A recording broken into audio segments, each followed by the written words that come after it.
സ്കർമ breaking പുറത്തുവരികയാണ്. Indian navy കപ്പൽ തട്ടിയ കൊള്ളക്കാരെ വധിച്ചു. ലൈബീരിയൻ കപ്പലിൽ കയറിയ ഇന്ത്യൻ നേവിയുടെ കമാൻഡോകൾ കൊള്ളക്കാരെ അടപടലമില്ലാതാക്കി കടലിൽ തള്ളുകയായിരുന്നു. റിപ്പോർട്ടിലേക്ക്. കഴിഞ്ഞ ദിവസമാണ് ഇന്ത്യൻ നേവിക്ക് ലോകത്തിന്റെ മുഴുവൻ അംഗീകാരം കിട്ടിയ വലിയൊരു നേട്ടം കൈവരിക്കുവാനായത്. ലൈബീരിയൻ കപ്പലിൽ കയറിയ കൊള്ളക്കാരെ നിശേഷം കീഴ്പ്പെടുത്തുകയും ഇന്ത്യൻ നേവിയുടെ കമാൻഡോകൾ കപ്പൽ തിരിച്ചുപിടിക്കുകയും ചെയ്തു. ഇത് ലോകത്തെ അമ്പരപ്പിച്ച ഒരു നേട്ടമായിരുന്നു. 193 രാജ്യങ്ങളുണ്ട് ലോകത്ത് UN അംഗീകരിച്ചത്.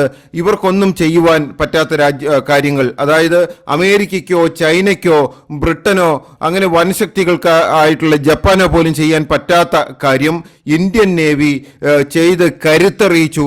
അപ്പോൾ ലോകത്തിന്റെ മുഴുവൻ കയ്യടി വാങ്ങിയിരുന്നു. പക്ഷെ ഈ കൊള്ളക്കാർക്ക് എന്ത് സംഭവിച്ചു എന്നുള്ള വിവരങ്ങൾ പുറത്തു വന്നില്ല. ചിലർ മാധ്യമങ്ങൾ റിപ്പോർട്ട് ചെയ്തത് നേവിയുടെ മുന്നറിയിപ്പിനെ തുടർന്ന് കൊള്ളക്കാർ പിൻവാങ്ങി എന്നാണ്. അങ്ങനെയെങ്കിൽ ഈ കപ്പലിൽ ഒരു കമാൻഡോ ഓപ്പറേഷൻ വേണ്ടി വരില്ലായിരുന്നു. കമാൻഡോ ഓപ്പറേഷനാണ് നടന്നത്. അതിൻ്റെ ദൃശ്യങ്ങൾ ലോകം മുഴുവനും റിപ്പോർട്ട് ചെയ്തു. അതിൻ്റെ വീഡിയോകൾ നേവിയുടെ സ്പോക്സ്മാൻ ആയിട്ടുള്ള ആളുടെ ഔദ്യോഗിക ഹാൻഡിലിംഗിൽ തന്നെ ആ വീഡിയോകൾ പുറത്തുവിട്ടു.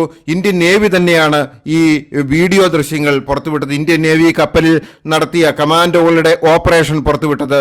കമാൻഡോ ഓപ്പറേഷനെ തുടർന്ന് ഭീകരവാദികളെ അല്ലെങ്കിൽ കടൽ കൊള്ളക്കാരെ മുഴുവൻ നശിപ്പിച്ചു എന്നുള്ള വിവരങ്ങളാണ് ഇപ്പോൾ പുറത്തു വരുന്നത്. കടൽ കൊള്ളക്കാർ ഏറ്റുമുട്ടലിൽ പൂർണ്ണമായിട്ടും നിശേഷം അവരെ ഇല്ലാതാക്കി. കടൽ കൊള്ളക്കാരെ നിഗ്രഹിച്ചു. കടലാഴങ്ങളിലേക്ക് അവരെ എടുത്തെറിയപ്പെട്ടു എന്നുള്ള വലിയ വിവരങ്ങൾ ഇപ്പോൾ പുറത്തു വരിക. ഇന്ത്യൻ നേവിയുടെ പോരാട്ടത്തിന്റെ ഒരു ഉഗ്രമുഖം തന്നെയാണ്.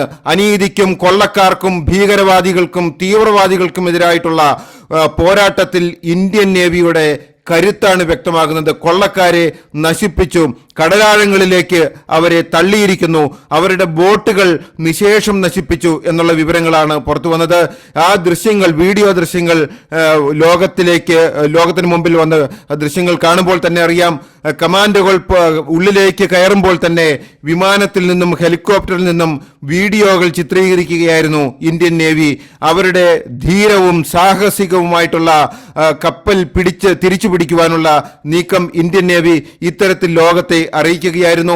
ഇപ്പോൾ പുറത്തു വരുന്ന വിവരം കടൽ കൊള്ളക്കാരെ കീഴ്പ്പെടുത്തി എന്നുള്ളതല്ല, കടൽ കൊള്ളക്കാരെ ഇല്ലാതാക്കി ഉന്മൂലനം ചെയ്തു. ഇന്ത്യൻ നേവിക്ക് അത് സാധിച്ചു. നമ്മൾ ഓർക്കണം, ലോകത്ത് നിരവധി രാജ്യങ്ങളുണ്ട്, വികസിത രാജ്യങ്ങൾ, അമേരിക്ക അടക്കം നിൽക്കുമ്പോഴാണ് ഇന്ത്യയുടെ മിന്നുന്ന പ്രകടനം കടൽ കൊള്ളക്കാരെ കൊന്നുതള്ളിയുള്ള ഇന്ത്യയുടെ വലിയ ഉഗ്രമായിട്ടുള്ള ഒരു നീക്കം നടത്തിയത്. അതുകൊണ്ട് തന്നെ ഇന്ത്യൻ നേവി ഇപ്പോൾ കടലിൽ കൊള്ളക്കാരും ഭീകരവാദികളും ഭയക്കുന്നു നമ്മുടെ നേവിയുടെയും കമാൻഡോകളുടെയും ശക്തിയെ. ഇതേസമയം ഇന്ത്യൻ നേവി അറബിക്കടലിൽ വലിയ ദൗത്യത്തിലാണ് ഏർപ്പെട്ടിരിക്കുന്നത്. 4 യുദ്ധക്കപ്പലുകളാണ് ഇന്ത്യൻ നേവി അവിടെ വിന്യസിച്ചിരിക്കുന്നത്.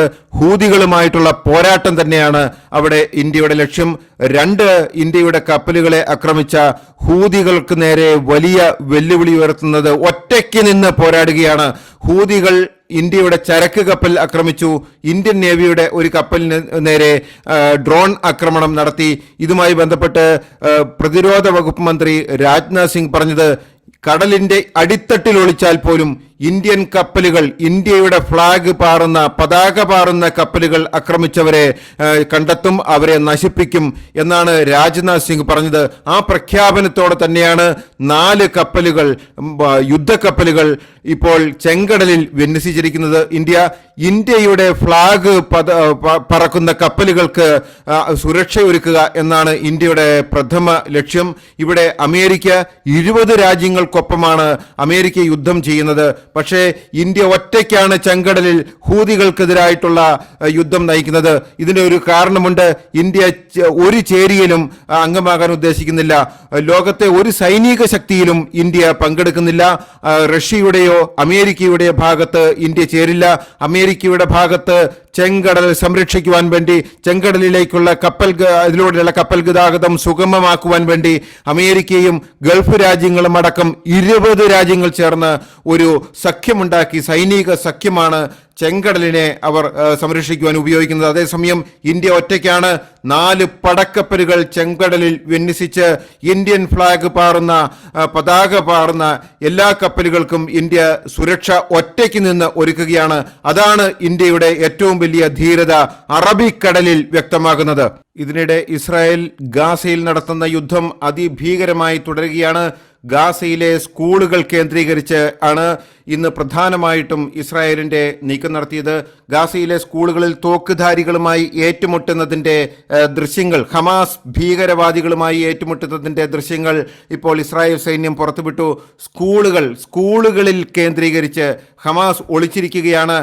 കൊച്ചു കുട്ടികൾ പഠിക്കുന്ന നഴ്സറി സ്കൂളിന്റെ മുറികളിൽ വരെ കടന്നു ചെന്ന് ഇസ്രായേൽ സൈന്യം പോരാടുന്നു. അവിടെയെല്ലാം സ്കൂളുകൾ, ആശുപത്രികൾ, ക്ലിനിക്കുകൾ കേന്ദ്രീകരിച്ചാണ് ഇപ്പോൾ നടത്തുന്ന പോരാട്ടം. എവിടെയൊക്കെ സാധാരണ ജനങ്ങൾ അഭയം പ്രാപിക്കുന്നുവോ അവിടെയൊക്കെ ഇപ്പോൾ ഒളികേന്ദ്രങ്ങളായി ഒരു ജീവൻ രക്ഷിക്കാൻ വേണ്ടി, തല പോകാതിരിക്കാൻ വേണ്ടി ഹമാസിന്റെ പേടിത്തൊണ്ടന്മാർ ഒളിച്ചിരിക്കുന്ന കാഴ്ചയാണ് ഇപ്പോൾ പുറത്തു വരുന്നത്. ഹമാസിന്റെ പേടിത്തൊണ്ടന്മാർ ഇപ്പോൾ അവർക്ക് തുരങ്കങ്ങൾ ഉപേക്ഷിച്ചു, അവരുടെ ക്യാമ്പുകൾ ഉപേക്ഷിച്ചു, അവരുടെ ബങ്കറുകൾ ഉപേക്ഷിച്ചു. അവരിപ്പോൾ അഭയം പ്രാപിക്കുന്നത് പ്ലേ സ്കൂളുകളിലും അതുപോലെ തന്നെ ക്ലിനിക്കുകളിലും ആശുപത്രികളിലുമാണ്. അവിടെ കടന്നു ചെന്ന് ഇസ്രായേൽ സൈന്യം ഇന്ന് 4 സ്കൂളുകളിൽ കടന്നു ചെന്ന് ആക്രമണം നടത്തി ഭീകരന്മാരെ വധിച്ചു എന്നുള്ള വിവരങ്ങളാണ് ഇപ്പോൾ പുറത്തു വരുന്നത്. അതേസമയം ബെയ്റൂട്ടിൽ ഹമാസിന്റെ ഭീകരൻ അരൂരിയെ കൊലപ്പെടുത്തിയതിന്റെ പ്രതികാരമായി ഹിസ്ബുള്ളകൾ ഉറഞ്ഞു തുള്ളുകയാണ്. ഹിസ്ബുള്ളകൾ 20ലധികം റോക്കറ്റുകൾ ഇസ്രായേലിലേക്ക് വിക്ഷേപിച്ചു. ഇതിന്റെ പ്രതികാര നടപടി എന്നോണം കഴിഞ്ഞ ദിവസം ഹിസ്ബുള്ളയുടെ ഡസൻ കണക്കിന് ഭീകരവാദികളെ ഇസ്രായേൽ കൊലപ്പെടുത്തിയിരിക്കുന്നു. ഹിസ്ബുള്ള സംരക്ഷണം ഏറ്റെടുത്ത് ഗാസയിൽ നിന്നും കടത്തിക്കൊണ്ടുപോയ ഭീകരത്തലവനാണ് അരൂരി. ഈ അരൂരിനെ ടാർഗറ്റ് ചെയ്ത് ബെയ്റൂട്ടിലിട്ട് ഇസ്രായേൽ സൈന്യം കൊലപ്പെടുത്തി. അത് പ്രധാനമായിട്ടും ഹിസ്ബുള്ളക്കേറ്റ കനത്ത പ്രഹരമാണ്. ഹിസ്ബുള്ള സംരക്ഷണം ഏറ്റെടുത്ത് ഗാസയിൽ നിന്നും താലോലിച്ചു കൊണ്ടുപോയ ഹമാസ് ഭീകരനെ അവിടെ സംരക്ഷിക്കുവാൻ സാധിച്ചില്ല. ഇസ്രായേൽ കടന്നു ചെന്ന് കൊലപ്പെടുത്തി. അതിന്റെ പ്രതികാരം ഇപ്പോൾ ഹമാസിന്റെ അനുകൂലികളായിട്ടുള്ള ഹിസ്ബുള്ള ഭീകരവാദികൾ ഇസ്രായേലിനോട് വീട്ടുകയാണ്. ഹിസ്ബുള്ള പറയുന്നത്, ഞങ്ങൾ യുദ്ധം നിർത്തില്ല, ഇസ്രായേലിലേക്ക് റോക്കറ്റ് വിടുന്നത് തുടരും. ഇത് അവസാനിപ്പിക്കണമെങ്കിൽ ഇസ്രായേൽ ഗാസയിൽ നിന്ന് പിന്മാറണം, ഗാസ യുദ്ധത്തിൽ നിന്ന് ഇസ്രായേൽ വിഡ്രോ ചെയ്യണം എന്നാണ് ഹിസ്ബുള്ളയുടെ വാദം. അതുവരെ ഞങ്ങൾ യുദ്ധം ചെയ്യും.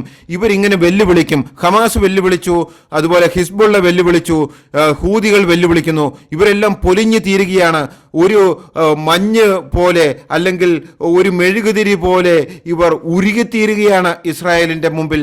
എന്നിട്ടും അവസാനത്തെ തിരി കെടുന്നത് വരെ ഇവർ വെല്ലുവിളിക്കുകയും അതുപോലെ തന്നെ യുദ്ധം തുടരുകയും ചെയ്യുകയാണ്. ഈ വാർത്തകൾക്കൊപ്പം തന്നെ ഹമാസിന്റെ ഭാഗത്തു നിന്നുള്ള ചില റിപ്പോർട്ടുകൾ അൽ ജസീറ എന്ന ഇസ്ലാമിക് മാധ്യമം പുറത്തുവിടുകയാണ്. ഇസ്ലാമിക് മാധ്യമം അൽ ജസീറ പറയുന്നത് ഗാസയിൽ വലിയ കൂട്ടക്കൊലകൾ ഇസ്രായേൽ നടത്തിയെന്നാണ്. 22 പേരെ കൊലപ്പെടുത്തി. അത് നേരിൽ കണ്ടുവെന്ന് ഖാൻ യൂനിസിൽ നിന്നും അൽ ജസീറ ഒരു റിപ്പോർട്ടർ തന്നെ വെളിപ്പെടുത്തുകയാണ്. വലിയ യുദ്ധം ഇത്തരത്തിൽ ഇസ്രായേൽ നടത്തുമ്പോൾ ഞങ്ങൾക്ക് ഒളിയിടങ്ങളെല്ലാം നഷ്ടപ്പെട്ടു എന്നാണ് ഗാസയിലെ പലസ്തീനികളുടെ വിലാപം.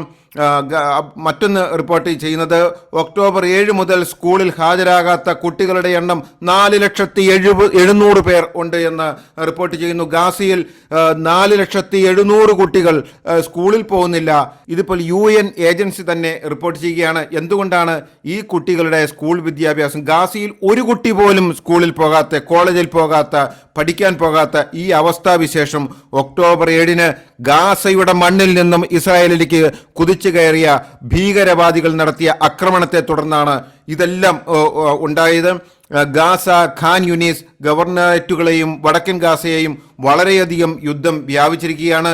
74% സ്ഥലത്തും കെട്ടിടങ്ങൾ തകർന്നു, വീടുകൾ തകർന്നു, ഒന്നുമില്ല. ഗാസ ഒരു ടെന്റ് നഗരമായി അവശേഷിച്ചു എന്ന് റിപ്പോർട്ട് ചെയ്യുന്നു എന്നാണ് പറയുന്നത്. എന്തുകൊണ്ടാണ് ഇസ്രായേലിന് ഈ സ്കൂളുകളോട് ഇത്ര വൈരാഗ്യം എന്ന് ചോദിച്ചാൽ, മുമ്പ് പറഞ്ഞതുപോലെ എല്ലാം നഷ്ടപ്പെട്ട ഹമാസിന്റെ തീവ്രവാദികൾ അവരുടെ താവളങ്ങളും ടെന്റുകളും വീടുകളും ബങ്കറുകളും തുരങ്കങ്ങളും എല്ലാം ഉപേക്ഷിച്ച് പാവപ്പെട്ട നിരപരാധികളായിട്ടുള്ള കുട്ടികൾ പഠിക്കുന്ന നഴ്സറിയിലും അതുപോലെ പ്ലേ സ്കൂളിലും കോളേജിലും ഒക്കെ അഭയം തേടുകയാണ്. അതുകൊണ്ടാണ് ഇസ്രായേൽ സ്കൂളുകൾക്ക് നേരെ കൂടുതൽ ആക്രമണം നടത്തുന്നത്. 90% സ്കൂൾ കെട്ടിടങ്ങളും തകർന്നതായിട്ടാണ് റിപ്പോർട്ട്.